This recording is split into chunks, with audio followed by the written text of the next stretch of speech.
and welcome to The Pests, the brand new Molière play. Well, maybe it's not brand new because it was actually originally written maybe 370 years ago or something like that. However, Kansas City's beloved icon of theatrical dramaturgy, Dr. Felicia Londré, has taken Molière's play, Le Fâcheux, and newly translated and adapted it into a delightful piece she has entitled The Pests. Oh, and I'm getting feedback, so I'm going to close that. Pardon me for the little technical difficulty there. My name is John Rensenhouse, and I'm going to be your host tonight, as Kansas City Actors Theater is very happy to present the work of Dr. Felicia Londré in its public debut. We're very proud to do that. Now, interestingly, in the early stages of writing it, Dr. Londré showed the beginning of it to her husband, Ven, to see if it was worth her time to continue working on it. And I guess he enjoyed it and gave it a thumbs up, and continuation was approved. What a wonderful marriage. Thank you, Ven. And what we have here now is the world premiere of Dr. Londré's The Pests. Now, Kansas City Actors Theater is doing this reading tonight as a benefit for a very special organization, KC Molière 400 in 2022. Now, if you are not familiar with KC Molière, they are working on organizing a grand celebration here in Kansas City of Molière's 400th birthday, which is going to take place on January 15th, 2022. They're planning a big birthday party, a big gala event on that day. But surrounding that celebration is going to be all sorts of Molière-related activity in the schools and the universities and many arts organizations throughout the city that is going to stretch from this fall of 21 on through the spring of next year, 2022. So Kansas City, once known as the Paris of the Plains, is going to turn very French for many months, and it's all going to be great. So please help KC Molière if you can, and support them by making a donation.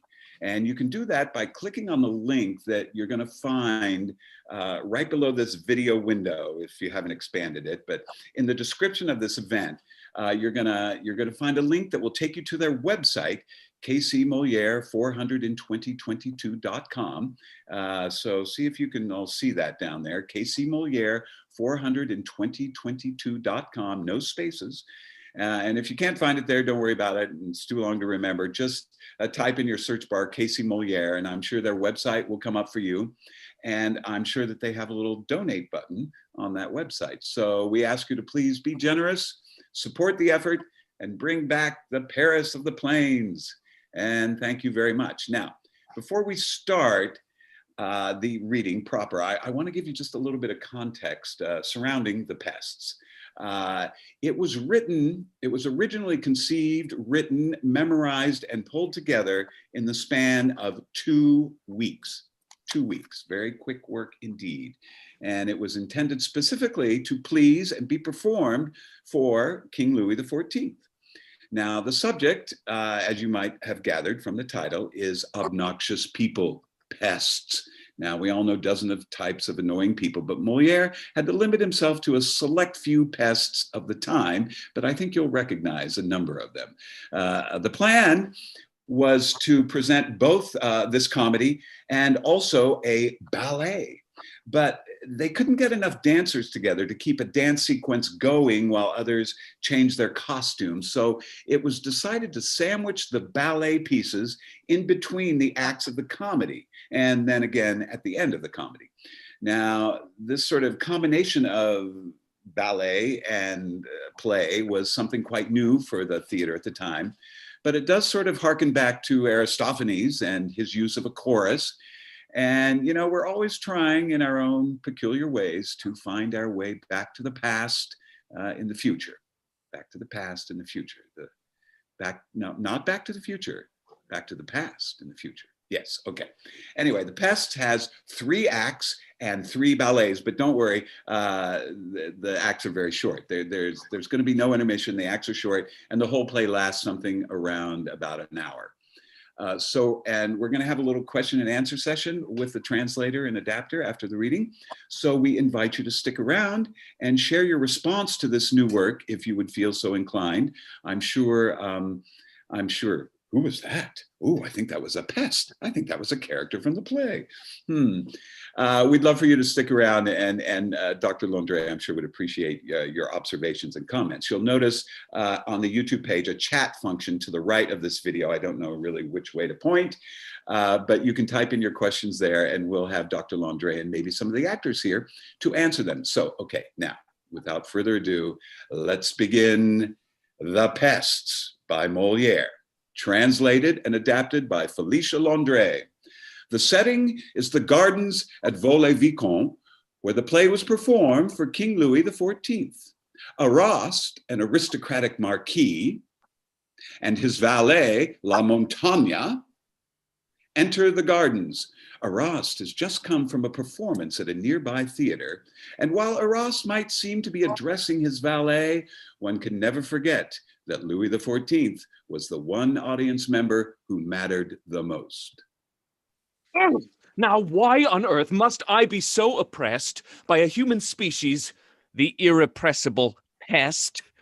Wherever I go, the pests accost me and employ their personally witless ways to annoy. But the pest who pestered me just now, just today, was by far the worst. He massacred the play. Let me tell you what he did. I need to vent. At the comedy, I'd hoped for merriment. I bought a place on the stage, an excellent seat. The ingenue listened to the hero entreat, and then the pest barged in late and brashly pushed his way right up onto the stage. It stopped the play. Coat panels fluttering. He called for a chair and planted it down center, exactly where it blocked the view of half the audience. God heavens! Don't the French have any sense? His ribbon doublet was overly festooned, like the critical comments he quite loudly crooned.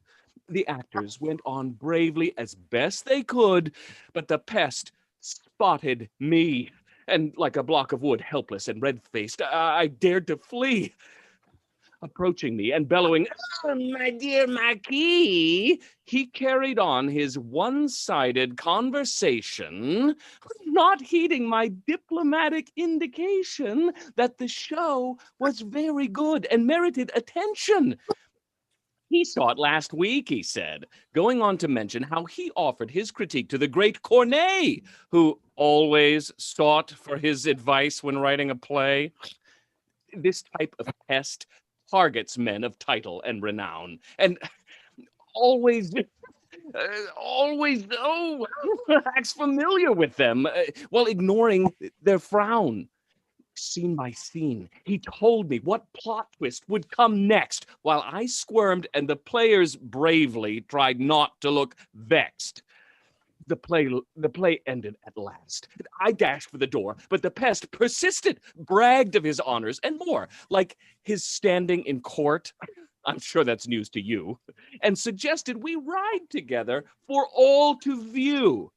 Still, to be polite, I said a friend expected me to dine. He said, "Any friend of yours is a friend of mine, so I'll join you and add my glamour to your table." Oh, I felt trapped and doomed and totally unable to shed this pest. But luckily, just then, a magnificent carriage with fancy footmen pulled up near us. Its aristocratic crest turned the toadying head of my awful pest, and that distraction let me escape and come here, hoping not to miss Orpheus, whom I revere. Monsieur, if that's the worst thing in your life, you're not so badly off. All men face strife. Without such pests, we might be too happy on earth. Without irritations like that, our pleasures have more worth. Well, bad as that pest was, there's another even worse.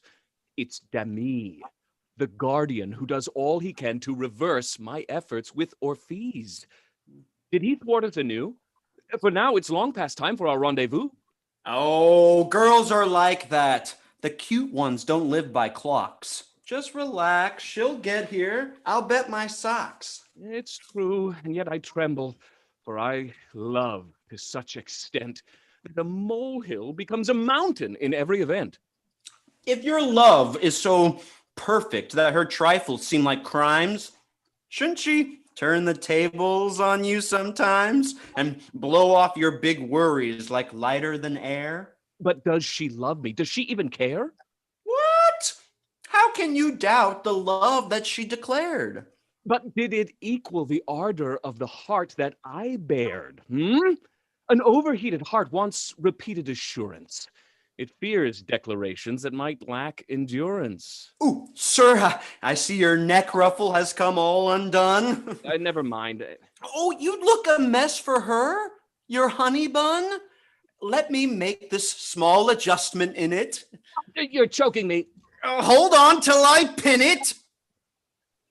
Hey, A touch of the comb, just here.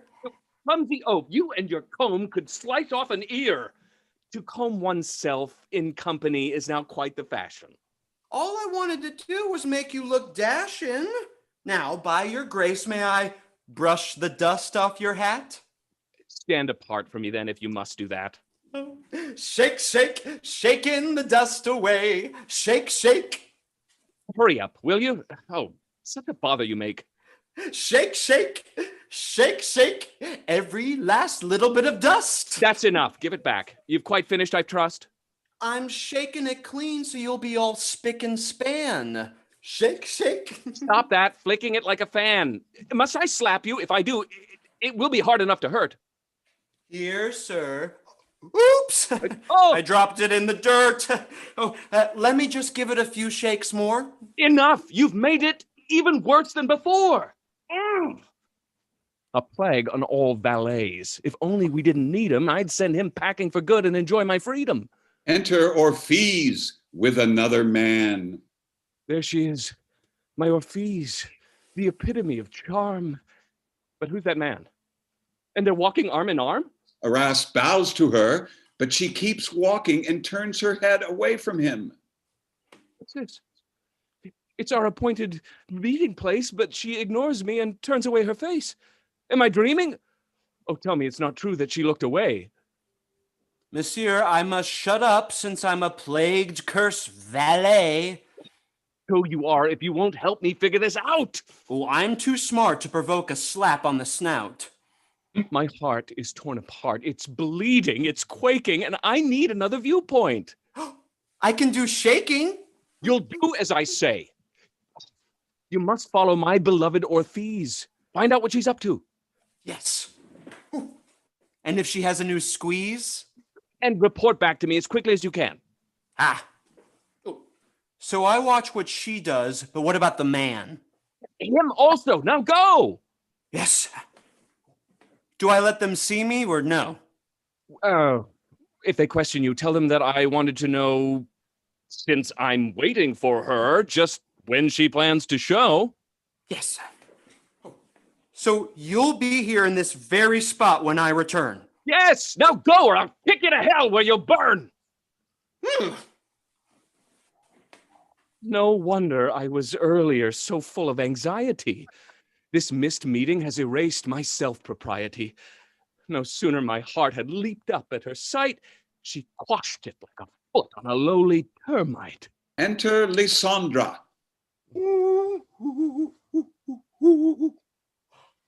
Seeing you from afar, dear Marquis, I came a-winging, knowing that you, above all, can appreciate my singing. And with your supreme taste in music, I'm pleased to share my latest composition, A Delicate Air. They're humming at court, my little confection, and vying with verses to enhance its perfection. So my musical fame spreads, none can come near it. I see, dear Marquis, you can hardly wait to hear it.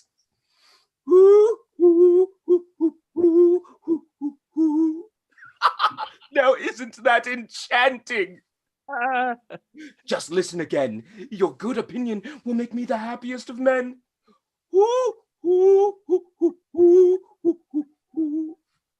Now tell me what you think.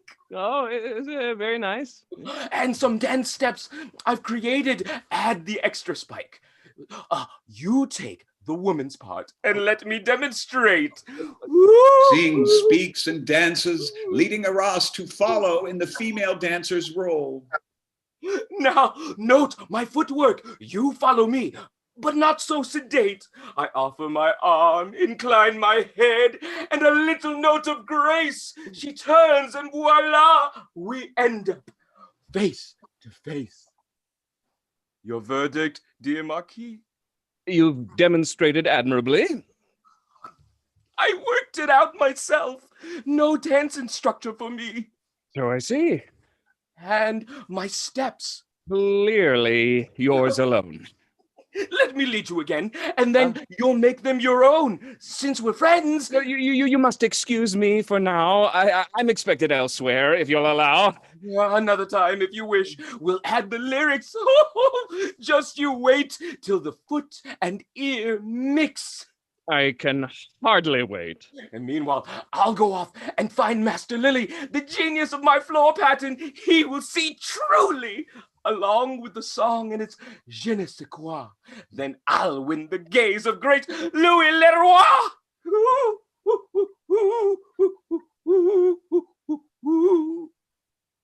Oh, heavens! It's hard to remember noblesse oblige when idiots like that have us always under siege. My position calls for niceties in response to nonsense. Between my thought and my speech, I put up a high fence. Enter La Montagne. Sir, Orpheus is coming. She said goodbye to that guy. Oh, my mind's a mixed up mess, and I don't know why. One glance at her beauty and my heart will capitulate, though my reason tells me there's reason to hate. Your reason, monsieur, is scarcely quite reasonable. Your heart is surely not so unseasonable as to form a judgment before the lady says hello. So calm down, tame your impulse, don't bellow. Yes, of course, a courtly man's composure best camouflages anger's rash exposure. Enter Orpheus. Oh my, what an unwelcoming look on your face. To greet my arrival at our appointed place. Is something troubling you? What a big sigh. You heaved when you saw me arrest. Why? Alas, can you be so cruel as to pretend you don't know how you hurt me and send my spirits into a tailspin of despair? When you walked by me just as if you didn't care? While some other gentleman held your gaze? And that's why you looked half crazed? You laugh at my suffering, my human weakness? To comprehend what I saw, my freak guess was that you must have found a new flame, leaving me to wither in heartbroken shame. Oh, yes. I have to laugh at something so trite. I shouldn't stoop to explain, but all right. That gentleman you saw was a bore and a pest, but has strong ties at court. So I tried my best to be pleasant and let him escort me to my carriage so he can transport me around the garden to the other gate. And here I am, not even very late. Oh, Orpheus, can your careless words halt my fear? Is your heart to match mine well and truly sincere? Didn't I just explain what you wanted to know? Are you trying to deal me another blow? If you persist in this foolishness, farewell. No, don't be angry. Can't you see I'm in hell? Orpheus, all you've told me repays my devotion. My heart's inflamed and drowned in an ocean of tears and torments that I well deserve. Love me, and never again will I swerve. Methinks the gentleman protests too much, but Enter Alcondra. Pardon, monsieur, I must be such a pest as to speak with you confidentially. Pardon, madame, it's between him and me. Okay. My dear Marquis, may I prevail on your benevolence? There's a man over there who's given me offense.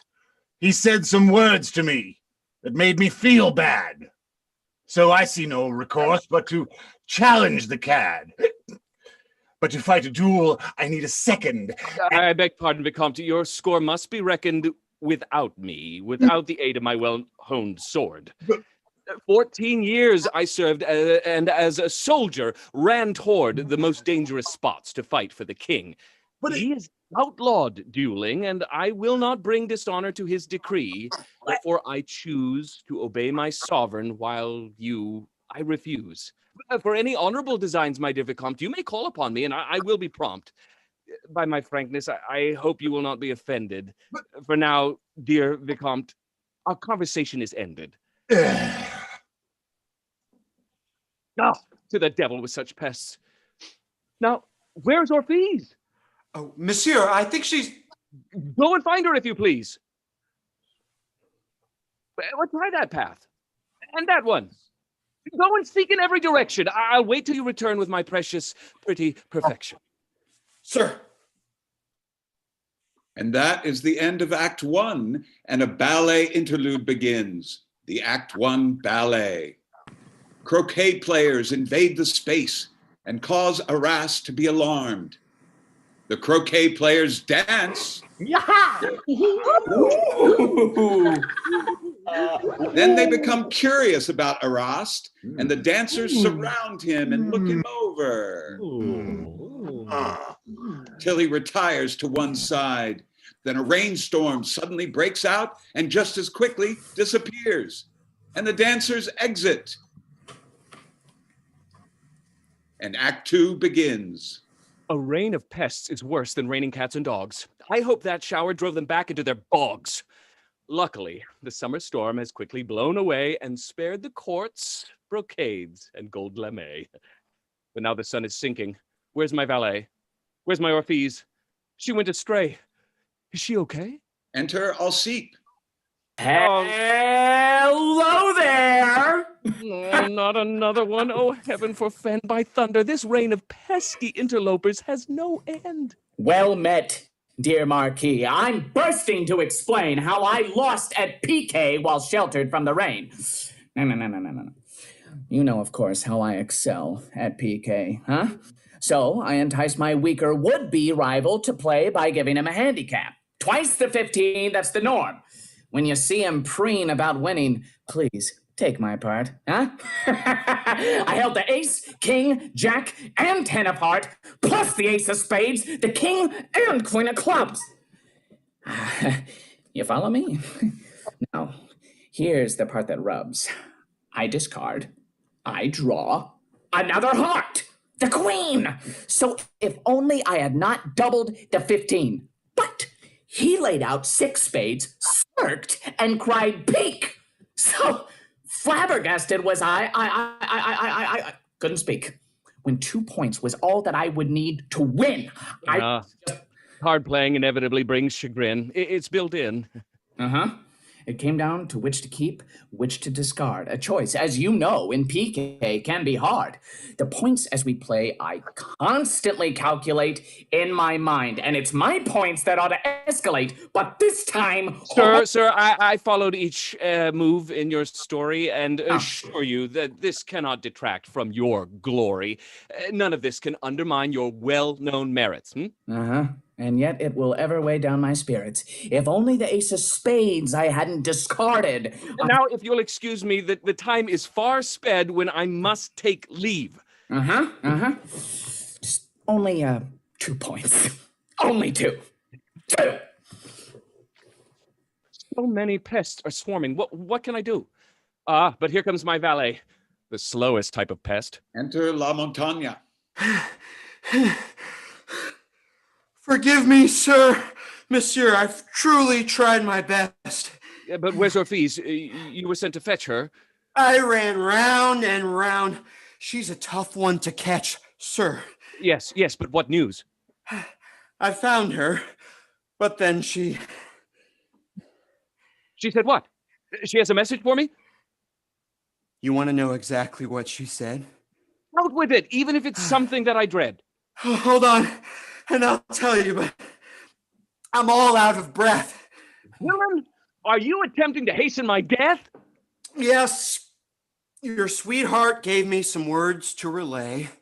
I see you're impatient for what I'm supposed to say, but it wasn't easy for me, all that running around. Oh, the devil take you. You're digressing's been found.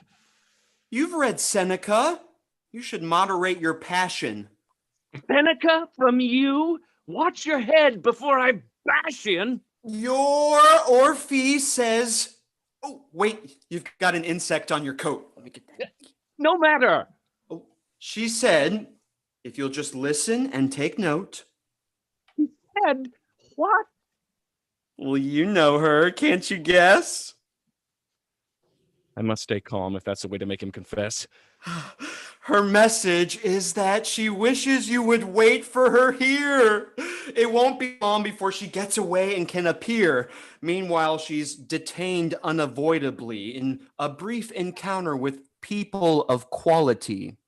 Very well. I'm happy to think on her while I wait in this spot she has chosen. I can meditate on some verses for a tune I know she finds pleasing, as my heart restores a balance with my reason. Enter Orant and Clement.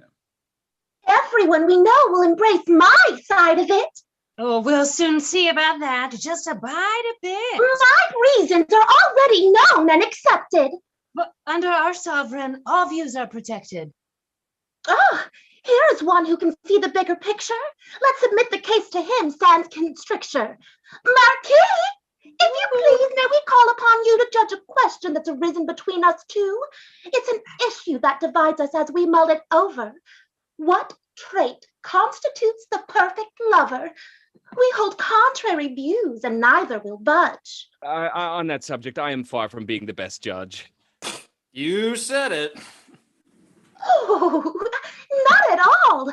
Your wit is celebrated and your reputation far. I beg you, Oh, it's settled. Clement and I accept your arbitration. You'll bring your experience of what is right and just, and you'll choose the truth of my views. I strongly trust. Oh, this is when I wish for a more cunning valet, one who could find an excuse to call me away. I know the Marquis, and I'm not the least bit stressed about the choice he'll make when my points are pressed. Now, here's the issue on which we both wax zealous. Should the ideal lover be or not be jealous? That's to say, does the beloved find more engaging a cold fish or one with jealous passions raging? Calm demeanor is not the same as a cold fish. But a tormented lover is as exquisitely delish. Allowing access by others shows greater respect. The art of the brook's no rival is the one I neglect. Jealousy's an aberration on a par with hatred. It will turn against itself, just as spite fed by spite will seek evidence of crime, and guilt will taint a pure innocence over time. Ooh! Tolerance for all makes true love more splendid than the ranting lover who seeks to be offended. If the lover needs rivals to stir up his emotion, he'll turn into a bore when there's no commotion. Better far is interaction on an even keel for meeting of minds. That's the love that's real. Clearly, you've not been wooed by courtly milquetoasts. So standoffish and poised, they might as well be ghosts. They're too cowed to come forward and declare a belief. Oh, if love is stolen from them, they befriend the thief. Can one even detect a heartbeat in their chest? Those passive gallants, those weaklings, those... Pests? No, house guests. In a heart that should be forcibly occupied, held hostage to the conqueror. Oh, a ransom denied. An exciting lover is forever suspicious of my flirtations. If his transports become pernicious, the vehemence of apologies displayed in equal measure, along with some weeping. Oh, that's my source of pleasure. Performative victimhood is what gives you a high. I can send you some professional plaintiffs to try, actors who know how to tear a passion to tatters, since the show before a public to you is what matters. Well, if you're so prudish, your fear displays a passion. Enjoy your ivory tower. Your demeanor's quite out of fashion. I'll stay the course. Hold out for mutual trust, a partnership less prone to falter and go bust. You've heard our arguments, and now, dear Marquis, what's the verdict? Which is the stronger plea? As an unwilling judge, I must hesitate to say both cases have points that might readily sway a jury's verdict. Can we call it a match? Or a truce? Oh, but we haven't even moved from love to deuce. Arrast, Cs or fees enter from the other direction. Another court will surely give you scope to your game. Take your case elsewhere. Oh, well now, that's a shame. Oh, you've come at last. I was beginning to wonder. Nah, I mustn't interrupt. I wouldn't steal your thunder. You were deeply occupied with your clever company, who clearly merit more attention than little me. No, you've no idea how agonizingly I was employed. You reproached me for something that I could not avoid. But let's not. Let me go. I'll not obstruct your way. So you can hurry and catch them. Arrest. G'day. Heavens! How long is this parade of pests and pestices has ruined my day, though I've gone and done my bestest to be with my beloved, my beauteous Orpheus. I'll follow her. I'll plead on bended knees. Arras starts to follow Orpheus, but Dorant enters and latches onto him. Marquis, have you any idea how many pests surround us? With each encounter, my own pleasures resound less, and you see me just now in an enraged state because an idiot... Well, it's a story I must relate. I was just on my way to an earnest encounter. You can hear my tale while we, together, saunter. Just imagine, my hunting pals and I heard of a 16-point buck. That news lured us into the thickest forest to sleep on the ground, ready right at dawn. I have found that true blue huntsmen need no feathery bed, but a small patch of grass and stars overhead. Now we hunters slept well, and then we ate some fresh eggs for breakfast on a pewter plate. The hounds were stationed in a well-chosen spot by each equipe. Oh, it was Camelot. Then, what to my wondering eye should appear but a country bumpkin who'd heard of our deer. He was, I'll allow, impressively mounted, for I know horses, costly horse flesh, even discounted. This poseur proudly presents a stupid chap, his son, to join our hunt. I should have refused that one, since the dog horn he carried was of the immoded type. His mangy curs he called my pack, such tripe. Then we startled the stag, and 3 leashes it leaps.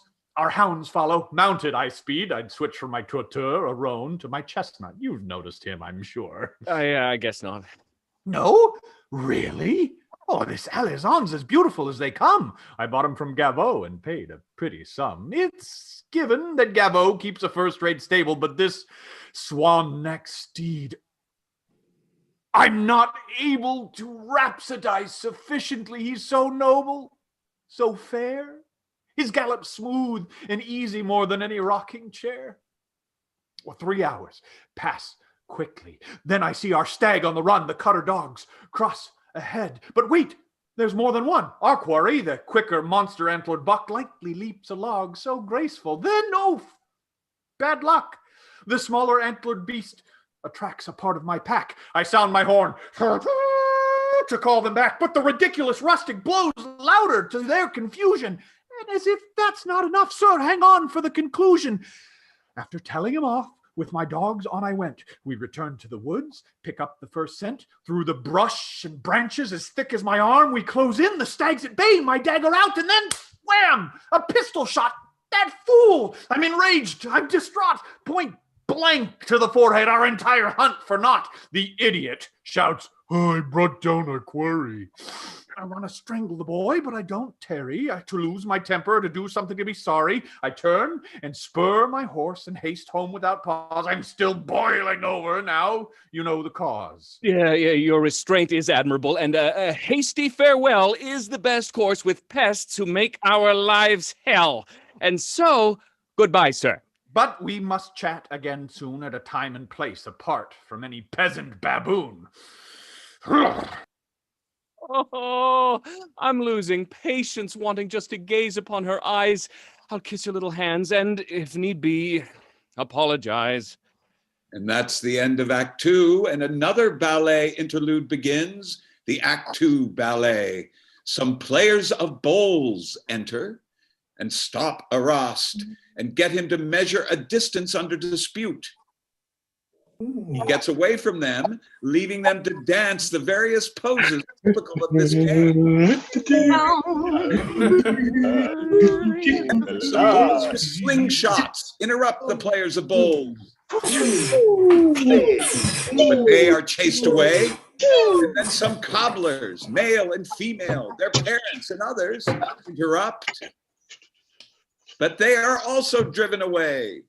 And the dancers then all exit, except a gardener who dances solo. And then finally withdraws.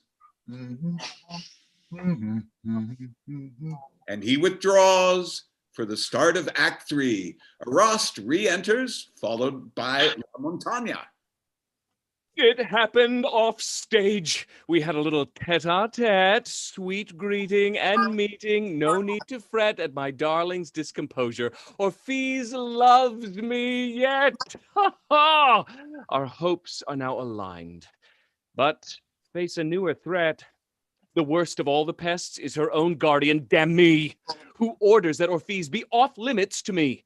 He forbids his niece to see me. He's made a plan to betroth my beloved to some unnamed other man.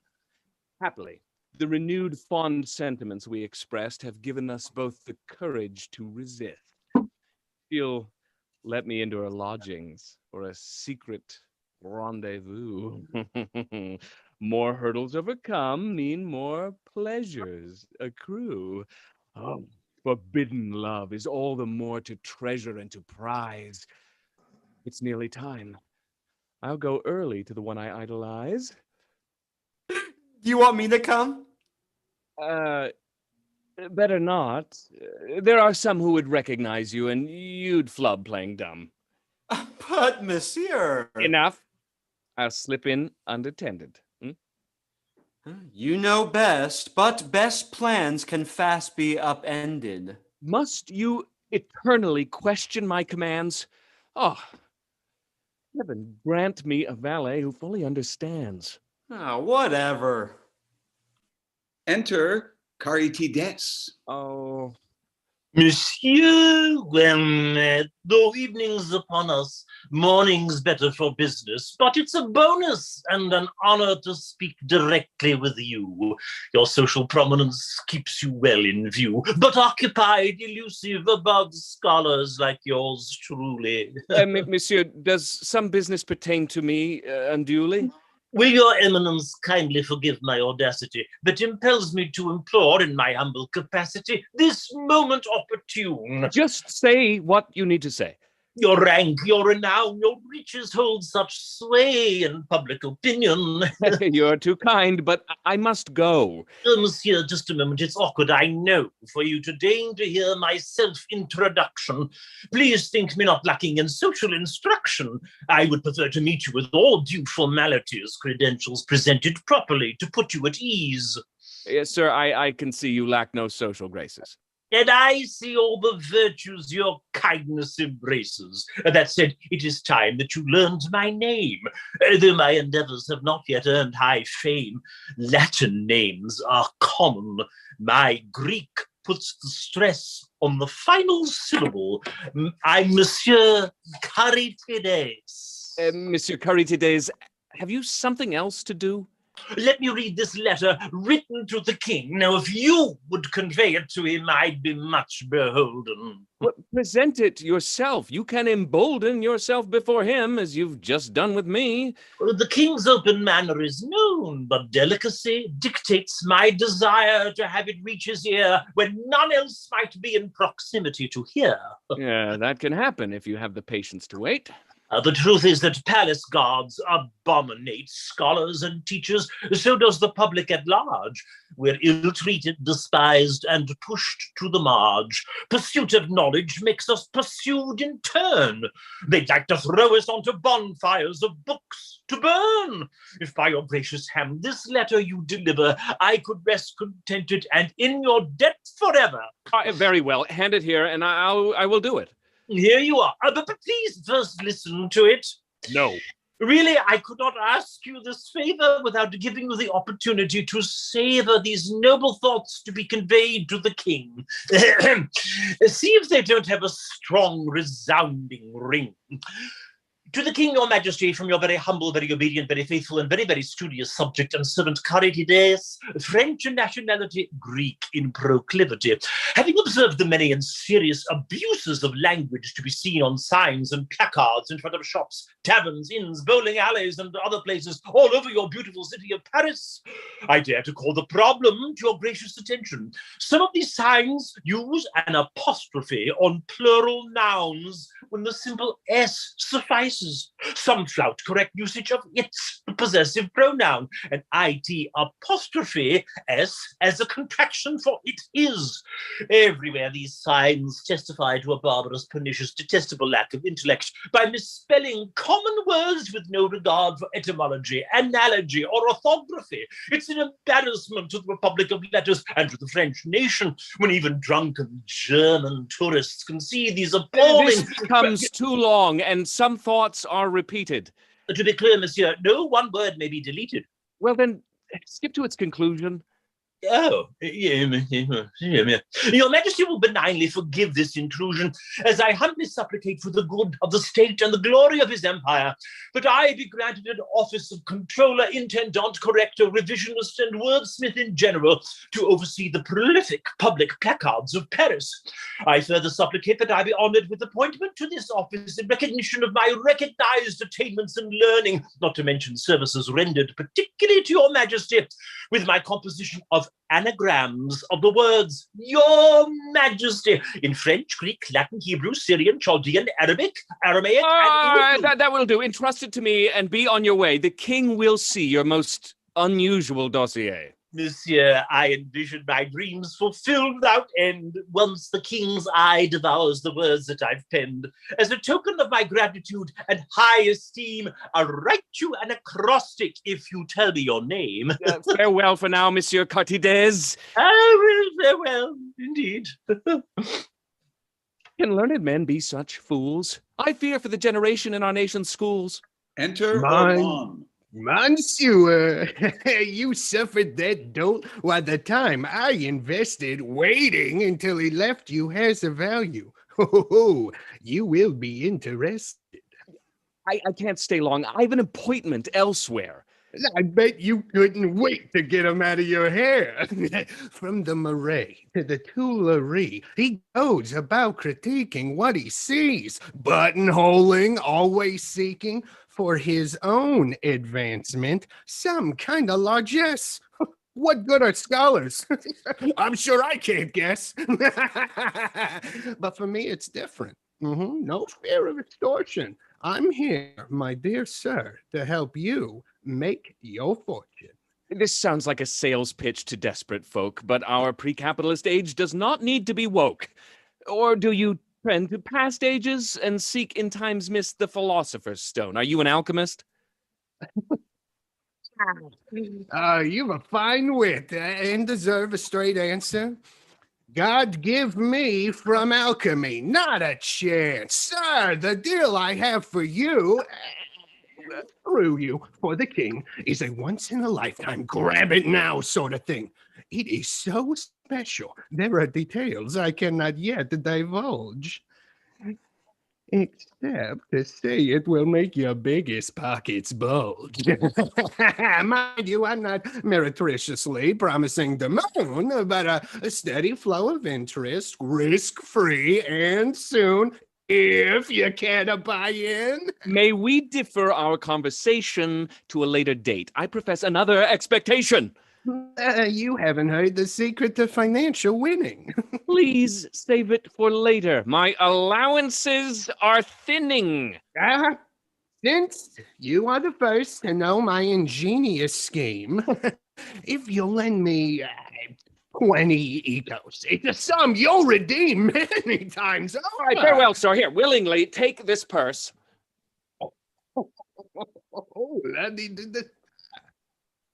Small change to buy my way away from pestly curse. What a day! Come on, pests! Am I finally liberated? May I proceed to those delights I've so long awaited? Huh? Enter Filante. Monsieur Marquis, the news I hear brings me here at top speed. What's this? I'm your second, or any support you may need. They say you've challenged Alcandra, not without cause. So I've rushed to give you... I do not defy the anti-dueling laws. Your secret's safe with me, your devoted friend. Please, will you bring that ugly rumor to an end? You're here at dusk. No valet nearby. It's clear it's an affair. No need to say why. Your honor is mine. You should have sent word. I'm your man to second you, and here is my sword. Won't you listen? You wish to spare me, but no.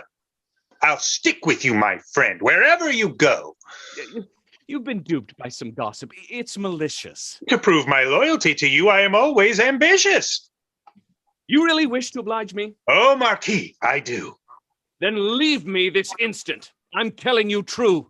It's no affair of honor, but an affair of the heart. You know the court, our gallantry's an art. The more reason for me to remain by your side. My rage is justified. You won't listen? You hold out for action? Then I'll give you lawfully spontaneous satisfaction. Draw, sir, and we will fight, you and me. I want only to serve you. This cannot be. Drawing on a friend is how you repay my desire to serve? Then I'll be on my way. We'll be friends again after you're gone. Free at last. Oh, I'll see your fees anon. I'm late for my date with my little bonbon. Dami appears in the background, and La Riviere and his gang unnoticed further off. But who at her doorstep or thereupon? It's an outrage to learn that he still plans to woo where I have forbidden him. Oh, what I wouldn't do. It's her uncle, her guardian, who would foil our bliss. He blocks her doorway. What's now gone amiss? I've eavesdropped and learned that my deceitful niece plans to welcome a Rost inside. This must cease. La Riviere speaks to his gang, referring to Dami. That's one of them teachers who's so hoity-toity. Let's take him down. Show how us guys can find doity. Dami sees La Riviere and his gang. You there? You want to earn some cash? I need a few strong men to wait in ambush. When a Rost arrives, you'll all attack. Knives, clubs, whatever. Just drive him back. His dogged persistence offends my honor. I'll pay extra if by your hand he's a goner. He fails to see failings in his ancestors' past, while my own moral high ground has him outclassed. He dares to defy all that I deem is good, so I seek satisfaction in his spilled blood. You're a fine one to try to tell us what to think. What words we get to speak, it's over the brink. Here's our game, guys. Let's go in for the kill. Riviere rushes with his men to attack Dami. Dami may be a villain, but honor impels me still. I must rescue Afiz's uncle. It's only right.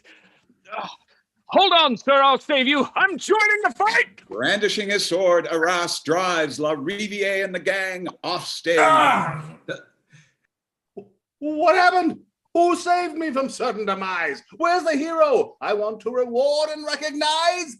Monsieur, I acted only in the noble name of justice. That voice, it's a Rost. Is it true that this near miss? I'm truly happy I could be here to rescue the source of my miseries, I confess you. I sought your death, but now now I was wrong. It's clear to me that we two can get along. Your own extraordinary generosity quells my unwarranted animosity. It's embarrassing to have taken a stance that judged you wrongly without evidence. Marquis, you are worthy to marry Orpheus. Orpheus enters, carrying a silver-handed torch. Uncle, I heard some noise. Can you tell me, please? Dear niece, I have the joy and pleasure to report that Arras was quick and brave enough to thwart some ruffians who would have slain me on this spot. And for my life, I am ever in this man's debt. If your hand in marriage might partially repay. Yes. Paid in full. When's the wedding day? Oh, my heart is so full after all I've been through. Am I dreaming? Shall we have beer and barbecue? We'll have a properly French celebration. Champagne and violinists are right for our nation. Violinists eager to play, knock loudly. What's that clamor? Our musicians want to join us on stage. If we don't admit them, we'll hear unholy rampage. A few violins, but mostly tambourines, rattles, and drums. Learning to play together, the whole shebang. Here it comes. Dancers with mock instruments flood the stage around the central characters.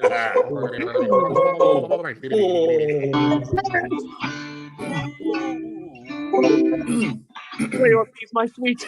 We'll leave the scene to the court, to their nimble feet.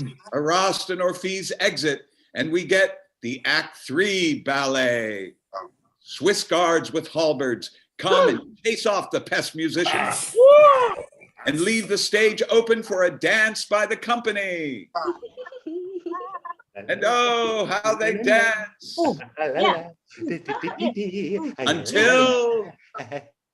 Until 4 shepherds and 1 shepherdess bring the musical entertainment to a graceful conclusion.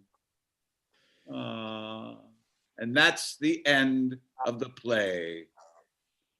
That was The Pests by Molière, translated and adapted by Felicia Londré. Let's meet our wonderful cast. Matt Schwader as Arras, Sam Cordes as La Montaña, Bree Woods as Orpheus, V. Tran as Lysandra,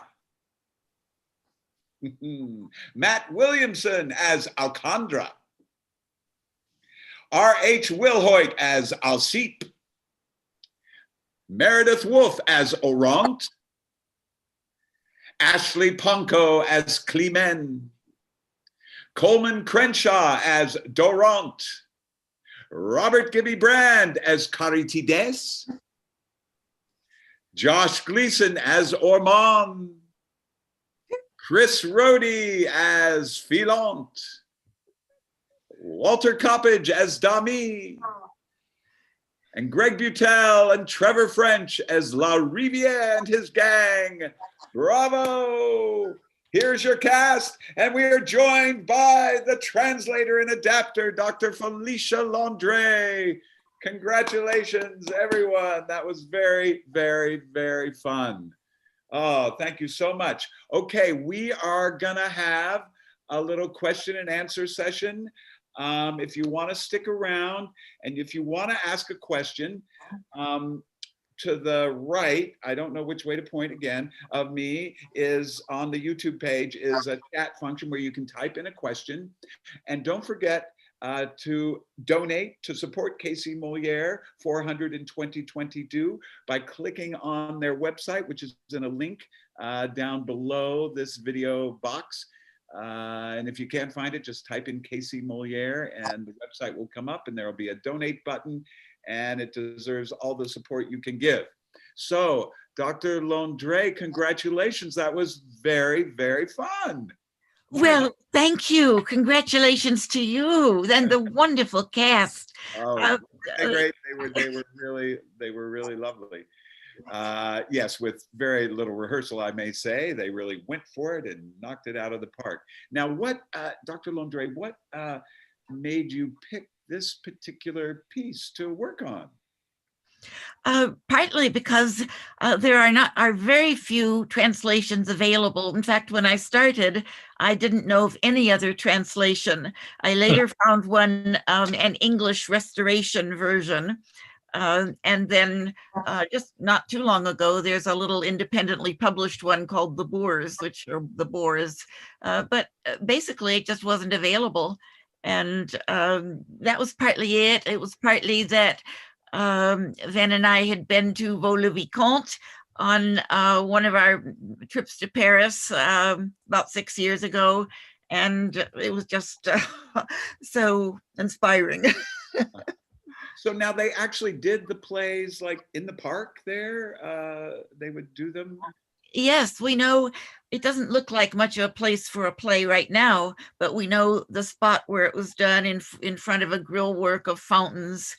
And after the banquet, everyone, the 1,000 people or so, and the king came out there in the park, and the king was probably carried in a sedan chair, and watched the play being performed. Now, you mentioned in one of your explanations about the thing that at one point before the start of the play that the dancers were there and like pretending to be statues, and then all of a sudden came to life. Yes.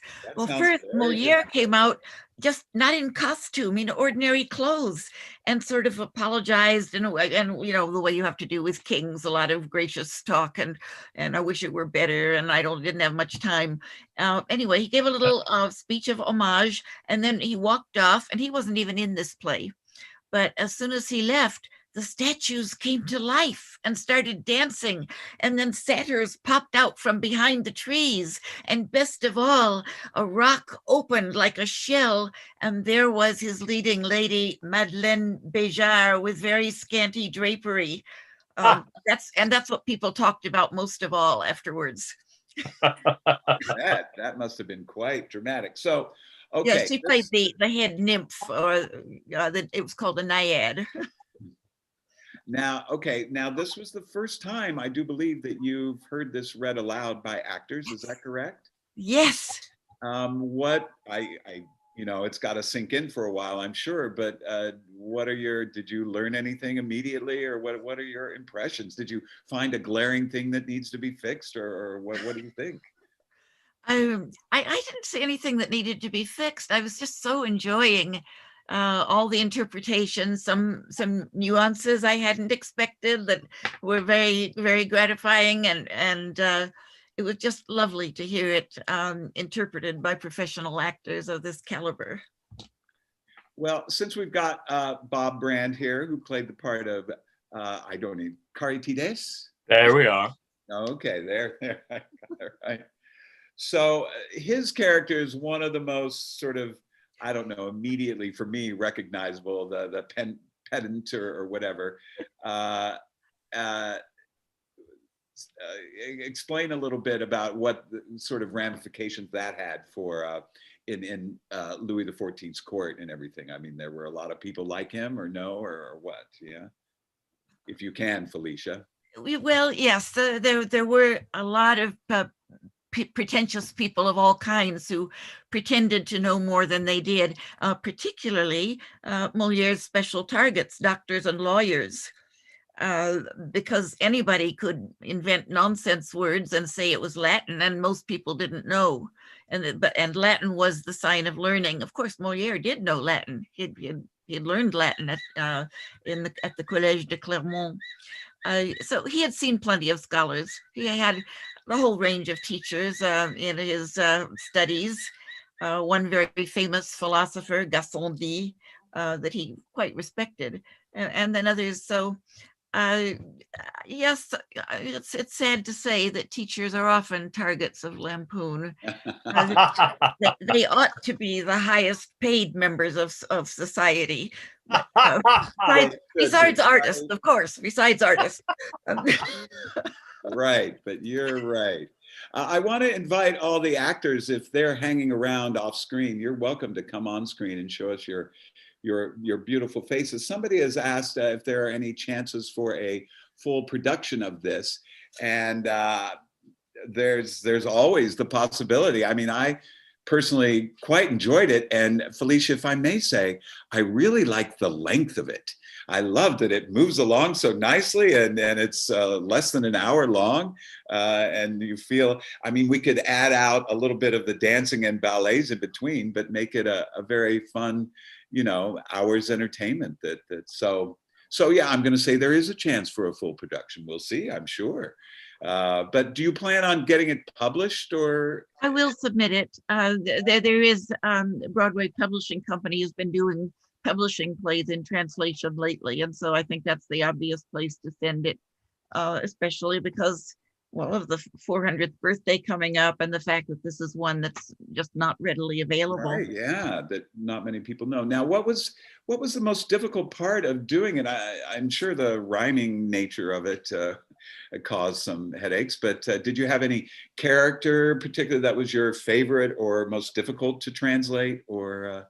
Well, yes, the most difficult was the card player, because it was just so technical. And but I think that came off really great. I don't know if Hollis is still around, but he certainly did an excellent job. Yes. Well, they all did a great job. And V's here, Lysandra, I mean, that is such a fun character too. I can imagine all the dancing that would ensue in a full production. That would be very fun. Yes. Felicia, was the original longer, or did you cut a lot, or was it originally just an hour long?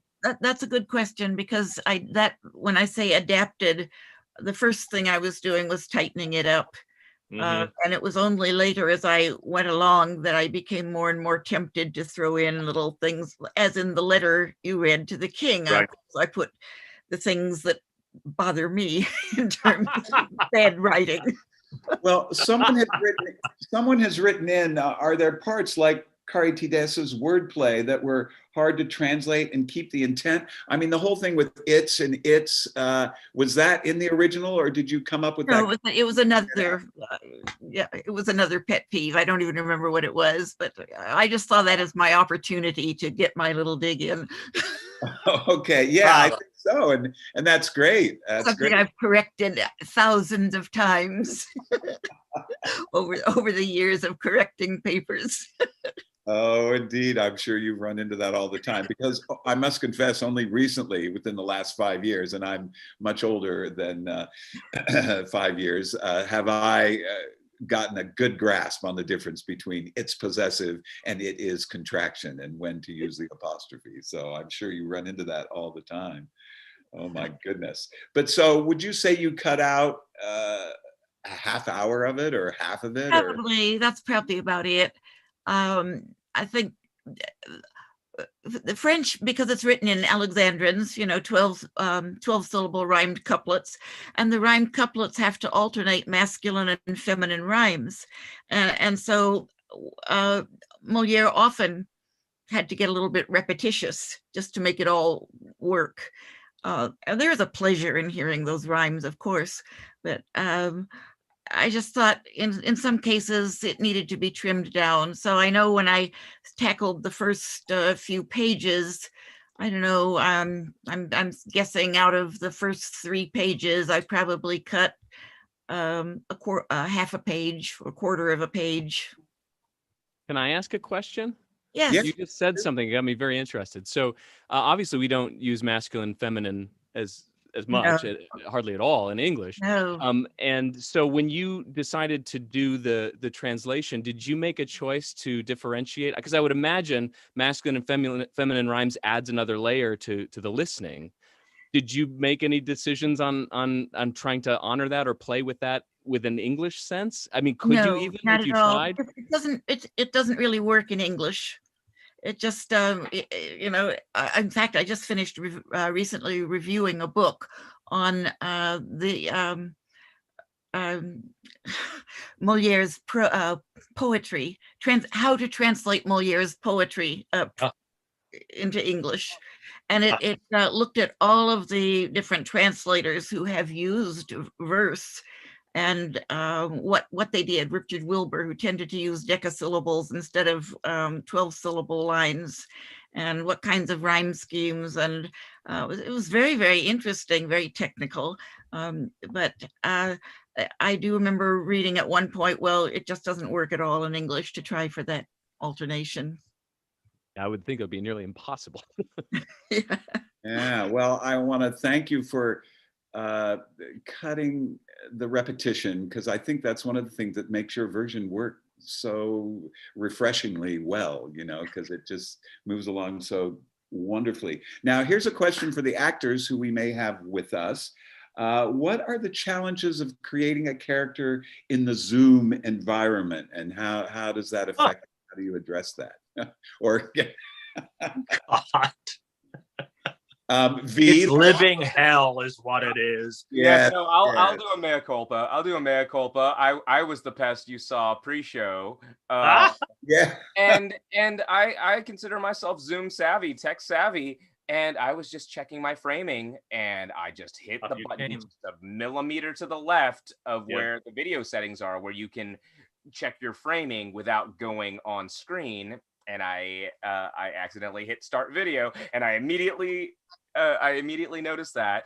But yeah, that's a big difficulty. Like if we think of our devices as having like background data running or whatever, we as actors, we train to be actors, you know. And so here we're trying to present our performance, but about 35% of the background data of our brains is like, okay, stop video, start video, mute, unmute, you know, and things like that. So, and I see somebody in the chat said, you loved how I use my feet.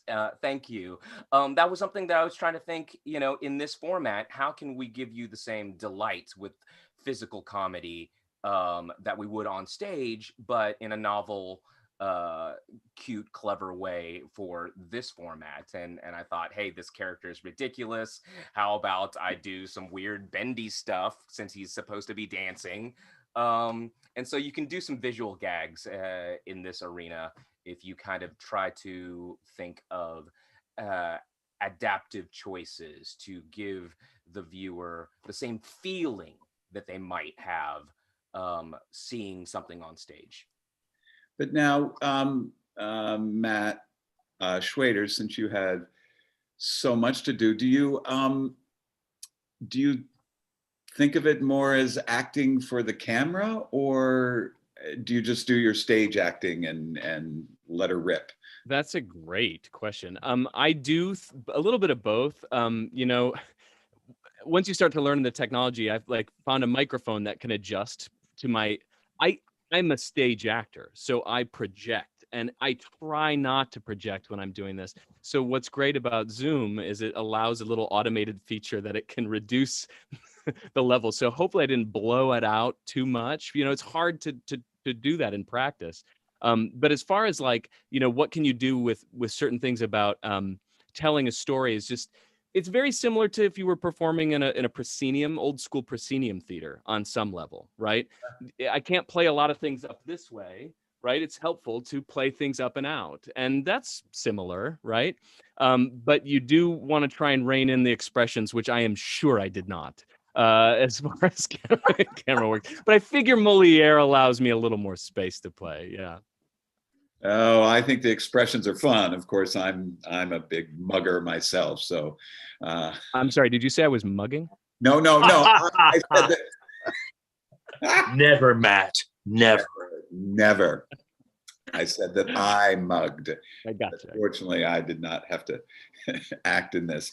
Okay, let's see if we have any other questions from the audience. I don't think I see any. And we don't want to keep people too terribly long. So do any of the actors have any questions, actors who are hanging out, that they'd like to ask the playwright?